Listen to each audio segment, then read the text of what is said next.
Këta pacient pastaj kanë problem edhe me fol. Me të folën. Kanë problem edhe me mërtibukë, gëlltitje, kanë probleme me dhimbjen artikulacionit, se vetëm nofla poshtë me neve na lëviz edhe pastaj ato dhimbjet noflave. Kemë problem pastaj me frymarrje.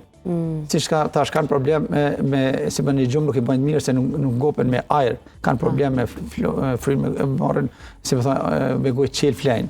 Edhe këta pacient kanë problem edhe me posturë, se nofla është vërtetuar që një nofëll e rritën krejt çrregullon edhe bushtën e korrizit.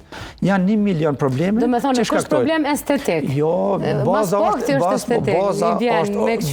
është funksionale. Por shumë është interesant. Ma shumë i kushtojnë estetikës. Po, kur vinë për estetik, a baza funksionale. Kështu që kjo është edhe estetikë dhe funksionale. Po, estetikë është sepse zakonisht na kur s'jemi të kënaqur me pamje vim për me trajtu ose me shiku atë problematik. Për ndryshe i mësohemi me jetu me një problematik, për shembull, siç e përmendë kafshimin, të tjera që janë të mangëta pastaj. Po që nuk duhet të jetë kështu, doktor Agron.